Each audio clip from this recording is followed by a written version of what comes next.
Why have you been ignoring my calls? Now is not the time, Sean. I'm working. You filed for full custody. We can't do this here. You think some judge is going to take my son from me? Huh?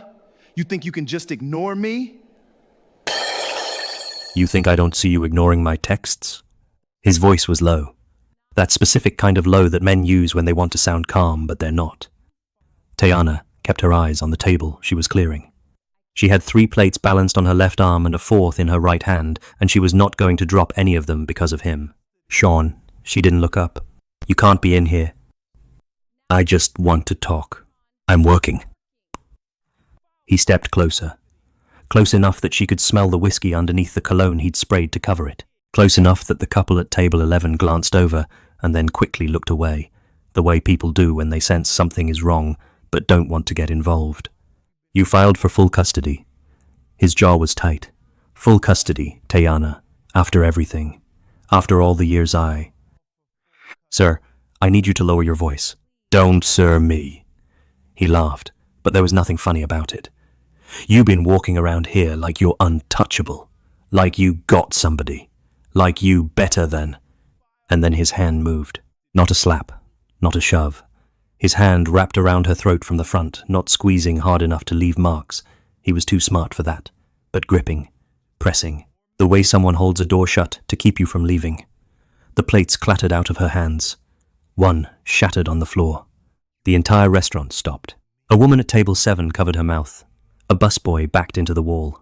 The jazz that had been playing softly through the speakers suddenly felt obscene. Sean leaned into her face. You think some judge is going to take my son from me? You think you can just... He didn't finish that sentence. Because, at table 14, in the corner of the restaurant, a man set down his chopsticks. He didn't jump up. He didn't yell. He folded his napkin, actually folded it, and placed it on the table. He stood slowly. He adjusted his jacket, and then he walked toward them the way someone walks toward a situation they have already decided the outcome of. He stopped 2 feet behind Sean. Sir. Sean didn't turn around. The man's voice dropped. Not louder, quieter. And somehow that was scarier than anything he could have shouted. You have exactly 3 seconds to take your hand off her before I help you do it. Sean spun around. He was ready to go. He looked at this man, calm face, tailored suit, 6 feet of complete unreadability, and for half a second, just half a second, he hesitated. That half second was all Tayana needed. Her knee drove into Sean's stomach so hard he doubled over and stumbled backward into the dessert cart. It crashed. Macarons went flying. A creme brulee hit the floor. A child somewhere in the restaurant actually laughed. Sean crumpled against a chair, gasping, furious, humiliated. The whole restaurant erupted, chairs, scraping, gasps. Someone started clapping, and then everyone did. Tayana stood in the middle of it all, breathing hard, eyes blazing, already reaching for her phone to dial 911. She was not crying. She was shaking, but not from fear, from fury. From 6 years of this. From the custody papers she filed 3 weeks ago. From every single time she had made herself smaller so this man wouldn't explode. The man in the suit stopped walking. He looked at her, not with pity, not with the expression men get when they want credit for almost doing something, with something else entirely, something that looked a lot like recognition. Before we go any further, if you are new here, welcome to Afro-Soul Love Diaries. If this is already pulling you in, hit that subscribe button right now, because this story is only getting started, and you do not want to miss what happens next. Drop a comment below, tell me, when Tayana need him, did you cheer? Because I need to know I'm not alone. Now, let's go back. The police came. Sean was escorted out in handcuffs, and he performed the entire way, turning to the cameras that were already recording, pointing at Tayana, at the man in the suit, saying things like, "She set me up, and this is about my son, and y'all don't know the whole story." The classic exit of a man who just realized he lost. By the time the officers had his statement and hers, and the manager Kevin had given his, Tayana had been standing in the back hallway for 11 minutes. Kevin came to find her and told her she could go home. That he'd cover the rest of her shift. That she'd been through enough tonight. She tied her apron back on. "I have 3 tables still waiting," she said, "and I need these tips." Kevin opened his mouth. "Kevin." He closed it. She walked back out onto the floor, and the entire restaurant started clapping again, and she waved them off, embarrassed. Already moving toward table 6 to check on the couple who'd ordered the Wagyu 20 minutes ago and probably thought she'd forgotten about them. At table 14, the man in the suit was still there. His assistant, younger, equally well dressed, looking mildly traumatized, was saying something to him in low, urgent Korean. The man was not listening. He was watching Tayana move through the restaurant like she hadn't just had a hand around her throat 9 minutes ago. He picked his chopsticks back up. She didn't wait, he said quietly. His assistant stopped talking. She didn't wait for me to reach her. The assistant looked at Tayana, then back at his employer. He had worked for Lee Ji-hoon for 4 years. He had seen him in boardrooms, in negotiations, in situations that would make most men sweat. He had never seen him look at anything the way he was looking at this woman right now. He decided not to say anything. Tayana came to the table. She was completely professional. Her voice was even. Her smile was the kind of smile that takes years to build genuine underneath, but armored on top. I am so sorry you had to see that. Can I get you anything? Dessert is on the house, and honestly, after the flying macarons situation, it's the least we can do. Ji-hoon looked at her. Are you all right? She blinked. People had been asking her that for the last 20 minutes, but something about the way he asked it was different. He wasn't asking to be polite. He was actually asking, I'm great, she said. Occupational hazard. That was not a small thing that happened to you. She met his eyes for the first time. Brown eyes, steady, no performance in them. She held his gaze for exactly 2 seconds. No, but it also wasn't the first time, and I'm still standing. She pulled out her notepad. Can I bring you the lava cake? Yes. She walked away. Ji-hoon watched her go. Min-jun leaned forward. Sir, we should probably... She didn't flinch, Ji-hoon said. When I walked up, most people flinch. She was already moving. Min-jun sat back. I see. She handled it herself. Yes, she did. Before I could get there. That is also true. Ji-hoon picked up his glass of water. Outside, through the restaurant window, a police car was still parked at the curb. Inside, a woman was carrying a lava cake toward him like nothing had happened at all. Like the whole night was just another Friday. He didn't know her name yet. He didn't know a single thing about her life. But he knew something had shifted in him in those 3 seconds when he stood behind that man and heard his own heartbeat in his ears for the first time in years. He ate his lava cake. He left a tip that made Tayana stand at the table for a moment after he left, just staring at it. Her apartment in Norristown was 22 minutes from the restaurant on a good night. Tonight it took 34, because she sat in her car in the parking lot for 12 minutes before she could make herself drive. She didn't cry. She wasn't going to cry in a restaurant parking lot. She was 39 days away from a custody hearing, and she needed to be sharp and rested and completely together. She drove home. Her son Cairo was 6 years old and he was supposed to be asleep, and he was absolutely not asleep. He was on the couch, wrapped in his dinosaur blanket, watching her walk through the door with the specific attention that children have when they can feel something is wrong but don't have the language for it yet. Mommy. Hey, baby. Why are you up? Mrs. Chen let me stay up. She said you were taking long. Tayana put her bag down. She sat next to him on the couch. He climbed into her lap immediately, all 48 pounds of him, and she held him and breathed him in and didn't say anything for a moment. Mommy, why is your voice shaky? It's not shaky. I'm just tired. You sound like when you cry in the bathroom. She pulled back and looked at him. This boy. This ridiculous, perceptive, impossible boy. Nothing happened, baby. Everything is fine. You know what your mom doesn't do? He said it with her, in the flat recitation of a child who has heard this many times. Fall apart. That's right. Now go to bed. She watched him shuffle down the hallway. She listened for the sound of his bed creaking. She went to the kitchen and made herself a cup of tea she didn't want. And then she sat at the table and opened her laptop and stared at the custody files. The hearing was in 39 days. Sean's arrest tonight, documented, on camera, with 40 witnesses, had just changed everything. Mr. Osei was going to want to know about this first thing in the morning. She should have felt relieved. She didn't feel relieved. She felt like she'd been holding her breath for 6 years and someone had just punched her in the stomach to force the air out. She closed the laptop. She looked at her hands. They were still shaking. She made herself stop. She pressed them flat on the table until they were still. She was a woman who had raised a child alone, worked double shifts, put herself through a paralegal course at night, filed her own initial custody paperwork because she couldn't afford a lawyer yet. She did not get to fall apart in her kitchen at midnight, but she sat there for a long time anyway. Across the city, in a suite at the Four Seasons Philadelphia, Lee Ji-hoon was on a video call with his executive team in Seoul. He was 41 minutes late joining the call. His CFO was not pleased. His legal director had 3 slides prepared about the Port of Philadelphia logistics deal that needed Ji-hoon's approval before close of business Seoul time. His head of operations had questions about the Monarch distribution subcontract. Ji-hoon answered every question. He approved the slides. He told his legal director to push the closing to the following Tuesday. When the call ended, Min-jun handed him a glass of water and said nothing. Ji-hoon stood at the window. Philadelphia at night was a grid of lights below him, quiet and indifferent. He thought about his mother. He hadn't thought about her in a specific way in a long time. She was always there, in the background of him, the way formative things are. But tonight something had cracked a door open. He had been 11 years old the first time he understood what his father's hands were capable of. He had been 14 when his mother finally left. He had been 22 when his father died, and he felt nothing. Not relief, not grief, just a flat, clean nothing that he had never been able to explain to anyone. He had spent his entire adult life becoming exactly the opposite of that man. Controlled, measured, deliberate. A man who used his stillness as a tool because he had watched what happened when men used their size instead. Tonight, when he stood behind that man in the restaurant and heard his own voice come out quiet and certain, it had surprised him. Not that he'd stood up. What surprised him was how personal it felt. How the hand around that woman's throat had landed somewhere in his chest like something aimed. He went to bed. He did not sleep well. He was still in Philadelphia 6 days later. The video was everywhere by Saturday morning. Someone at table 9 had filmed the whole thing.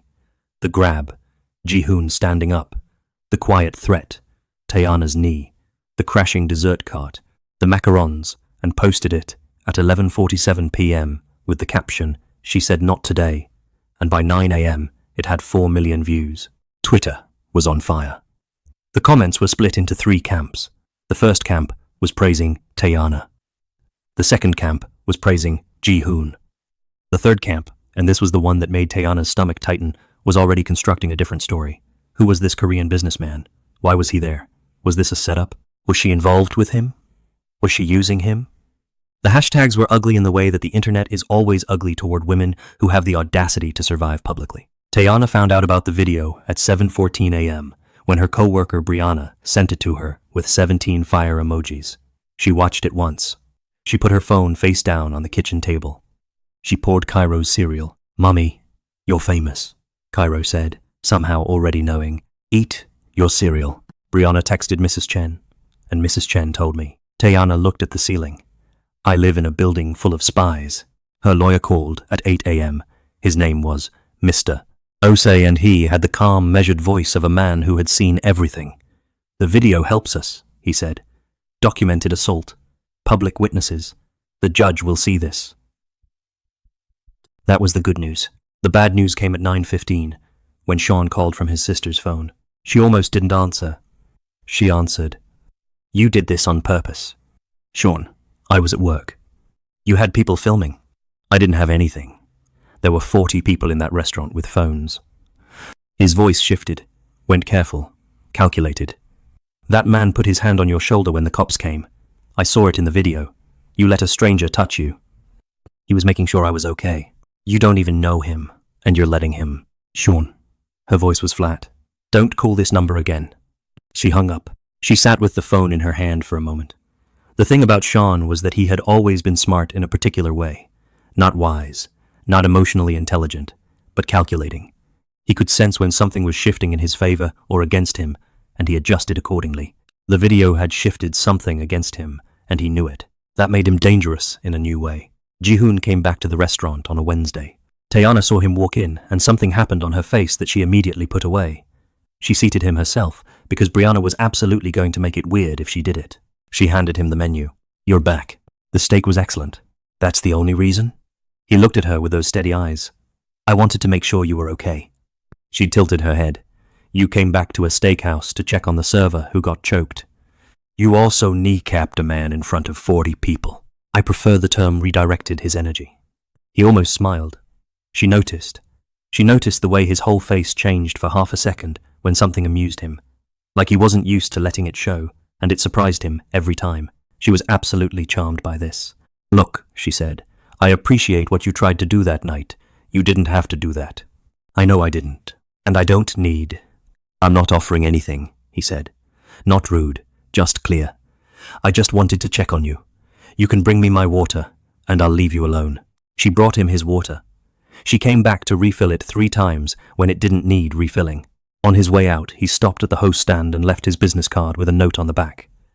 She found it after he left. It said, "If you ever want to talk, no expectations." She put it in her apron pocket. She told herself she was going to throw it away. She brought it home.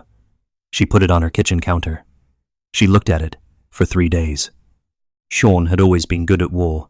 Not physical war, he was too smart to get arrested twice in the same month, but the quiet kind, the kind that happens on phones and social media and in whisper networks, the kind designed to make a woman look like the problem.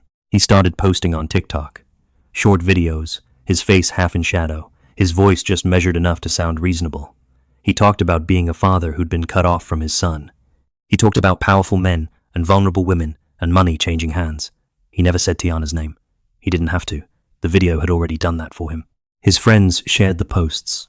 People who had never met Tiana formed opinions about her in 48 hours. She was calculating. She was a gold digger.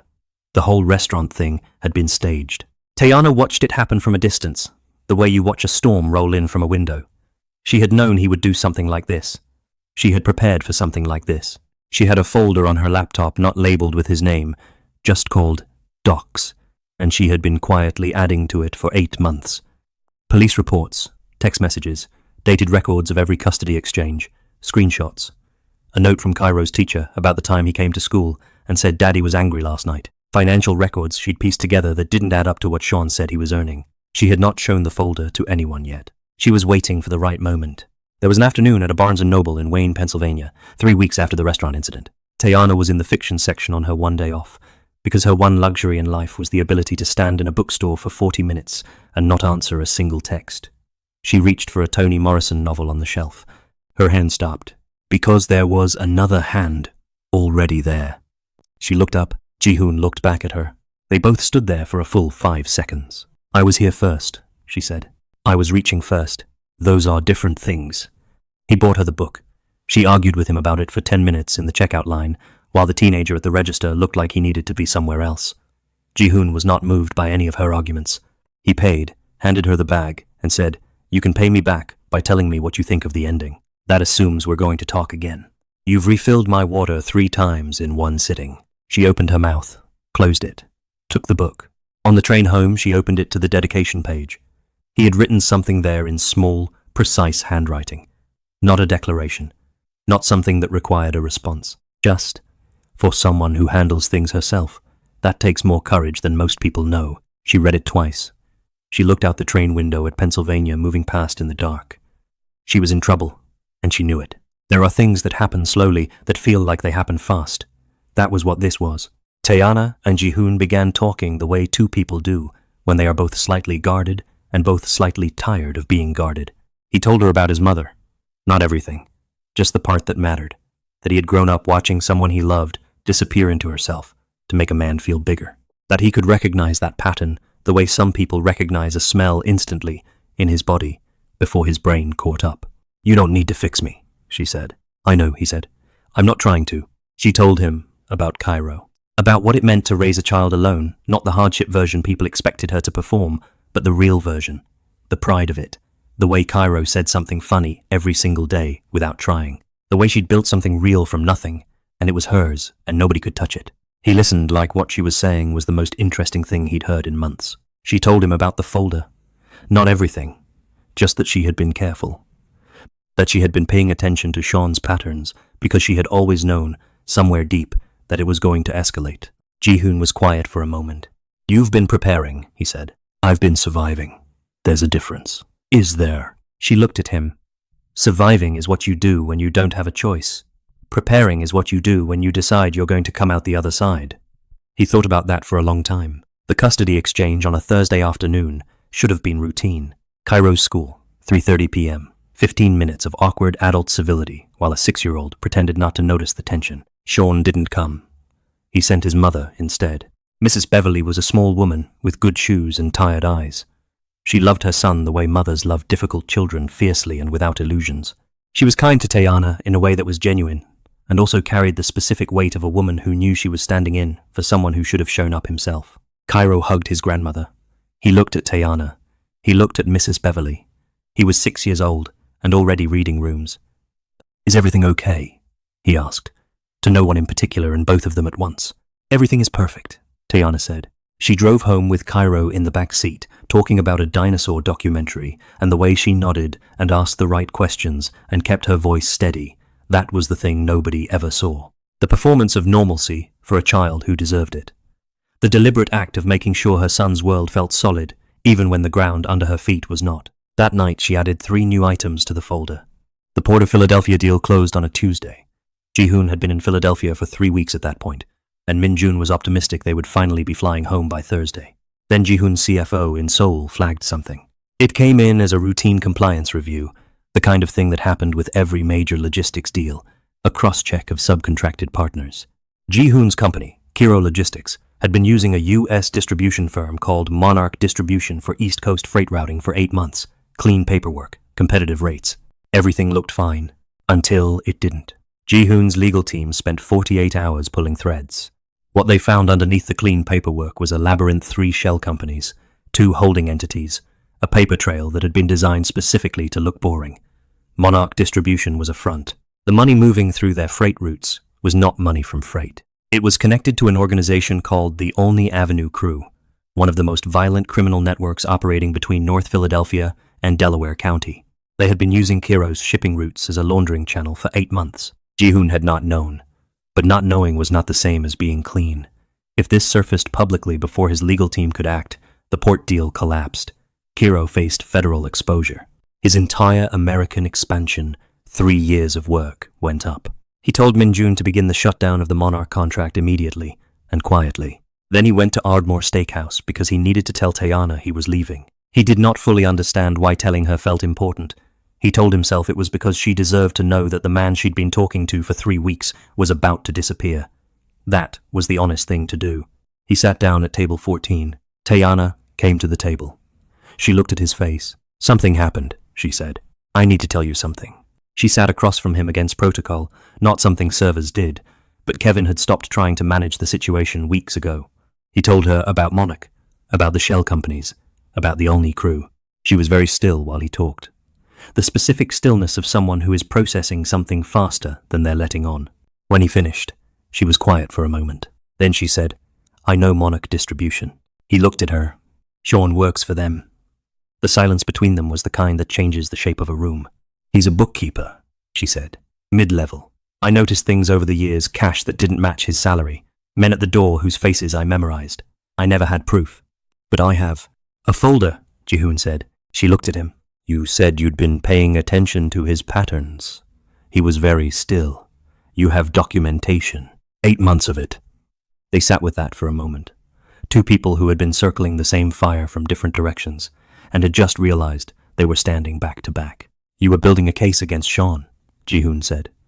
"I was unknowingly connected to the network that Sean works for. I didn't know about Cairo. I was building a case for my son." "I know. This is insane." "Yes." Tayana pressed her hands flat on the table. That thing she did when she needed to be still. "What do you want to do with this? What do you want to do?" She looked at him for a long time.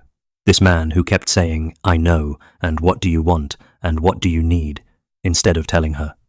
This man who had flown back to a restaurant 3 times, who had written something in the front of a book, who was sitting here right now looking at her like the answer to every question in this conversation, began and ended with what she decided. "I want my son to be safe," she said. "Then we work together, equally. You tell me when you need my help, and I don't move without you. If you break that once, we're done." "Understood." She picked up her notepad. She looked at him. "Can I bring you something to eat?" For the first time, he actually laughed. Not the half smile, a real laugh. It was brief and quiet, and it did something to the air in the room. "Yes," he said. Sean found out that Kiro was pulling out of the Monarch contract through a contact he had inside the network. He didn't know the legal reason yet. What he knew was that something had spooked a major international company into cutting ties with his employer, and that Tayana was connected to the man running that company. His paranoid, cornered mind built the only story that made sense to it. She had found out about the money laundering. She had used Ji-hoon to destroy him before the custody hearing. She had played the long game and won, and now he was going to lose everything, his income, his case, his son, because of her. This was not what had happened. But fear and ego do not need accuracy. They need a target. He called her. She didn't answer. He called again. She blocked the number. He drove past her apartment building twice in one night. Mrs. Chen from downstairs texted Tayana at 11 p.m. That car is back again. Tayana forwarded the text to Mr. Osei and added it to the folder. The next morning, Sean showed up at Ardmore Steakhouse. He didn't go inside. He stood in the parking lot and waited for Tayana's shift to end. Kevin called the police. Sean left before they arrived. But not before Tayana saw him from the window, standing by his car, watching the door. She stood at the window and watched him back. She was not afraid. That was the thing that surprised her. She had been afraid of Sean for years, quietly, in the way women are afraid of men who have made themselves feel necessary to their survival. But something had shifted. Maybe it was the custody filing. Maybe it was 8 months of building her folder. Maybe it was a man sitting at table 14 who had said, "What do you want?" and meant it. She was not afraid. She was done. She and Ji-hoon had their first real argument on a Saturday afternoon in a coffee shop in Conshohocken. She had found out through Minjun, who told her because he felt she deserved to know that Ji-hoon had known about the full extent of the Kiro Monarch connection for 4 days before he told her. 4 days during which she had been in 3 conversations with him, and he had said nothing. She came to the coffee shop already decided about what she was going to say. "You knew for 4 days." "I did. While we were talking. While I was telling you things about Sean. About my son. About my case. I was managing the legal exposure. I couldn't say anything until my team had." "That is not your decision to make about my life." Her voice was even. That was the thing about Tayana's anger. It didn't yell. It went precise. "I am not a liability in your legal strategy. I am a woman with a child and a custody case. I needed to know." Ji-hoon was quiet. "You don't get to manage information about my life for my own good. I have had a man doing that to me for 6 years. I will not have another one." "You're right," he said. She had been ready to keep going. His agreement stopped her. "I made a decision that wasn't mine to make," he said. "I thought I was protecting you from information that would be overwhelming while you were already dealing with. I have been dealing with overwhelming my entire adult life. Don't protect me from information. Partner with me, or don't talk to me." He looked at her. "I hear you. Good." The coffee shop was small, and the couple at the next table had definitely heard everything, and were pretending very hard to be interested in their laptops. Tayana picked up her cup. Her hands were steady. "So what do we do now? We share everything. Both of us. No more managing." "And Kiro?" "My legal team is cooperating with federal investigators. Early disclosure. It buys us a path through." "And the only crew?" "My lawyers are handling their end. Your folder with your permission strengthens the case considerably." She thought about that. About 8 months of documentation. About every late night adding items to a file she'd been building alone. "With my permission," she repeated. "Always." She set her cup down. "Okay." The night before the custody hearing, Tayana's phone died at 8 p.m. Not the battery. The screen cracked when she dropped it, reaching for Cairo's dinner, and the touch function stopped working, and she could not get into the phone no matter what she tried. The repair shop was closed. Her backup phone was at her mother's in Chester. She was completely unreachable. She borrowed a phone from Mrs. Chen and called Mr. Osei to confirm tomorrow's schedule. She called her mother. She tried to think of whether there was anything important she was missing. Then Ji-hoon called the restaurant looking for her. Brianna, bless her, told him Tayana was at home and gave him Mrs. Chen's number without asking Tayana first. Tayana was going to have a conversation with Brianna about boundaries later. When the phone rang, and it was him, she almost didn't answer. She answered. "Your phone is dead," he said. "My phone is dead. Are you okay?" She leaned against the wall of the hallway. Down the hall. Cairo's light was still on. She could hear him moving around, probably arranging his dinosaur figures in whatever complex civilization he was building this week. "I'm okay," she said. "The hearing is tomorrow." "I know. You've been preparing for this for 8 months. Longer than that." He was quiet for a moment. "You've kept him safe every single day. Tomorrow is just another day." She didn't say anything. She held the phone and listened to him breathe on the other end, and felt, for the first time in a very long time, like the weight of the thing she'd been carrying had somewhere to rest for a minute. Not permanently, not in a way that made her dependent on anything. Just for a minute. Just tonight. "I know," she said finally. "Get some sleep. You too." She gave the phone back to Mrs. Chen. She went and sat on the floor of Cairo's room. He was asleep by then, sprawled sideways across his mattress, the way children are when they are completely unbothered by the world. She sat there for a long time in the dark. She was not falling apart, but she was allowing herself, for maybe the first time, to feel the size of what she had been carrying, the years of it, the weight of being the only person standing between her son and everything that could hurt him. She felt it. She held it. She put it down. Tomorrow she was going to walk into that courtroom, and she was going to win. The custody hearing went well. Mr. Oze was prepared. The restaurant footage was submitted. The police reports were submitted. The pattern of behavior, the parking lot, the social media campaign, the drive-bys documented by Mrs. Chen was laid out in front of the judge in calm, sequential order. Sean's lawyer argued character, argued that the restaurant incident was provoked, argued that Sean was a devoted father who had been pushed to a breaking point. The judge listened. She was a woman in her 50s with the expression of someone who had heard every version of this story and was not moved by any of them. She scheduled a follow-up hearing in 3 weeks, supervised visitation for Sean in the interim. Sean left the courthouse looking like a man who had just watched a door close. Tayana walked out into the November air and stood on the courthouse steps and breathed. Mr. Osei stood next to her. "We're in a strong position," he said. "Yes," she said. 3 weeks and we close this." "Yes." He went to get his car. Tayana stood on the steps alone. She thought about calling Ji-hoon. She thought about calling her mother. She thought about Cairo, who was at school right now in the middle of a lesson about volcanoes, completely unaware that his mother had just changed the shape of his future. She didn't call anyone. She stood there for another minute and let the quiet be enough. 3 days later, Sean picked Cairo up from school. It was legal. The new court order hadn't been formally processed yet.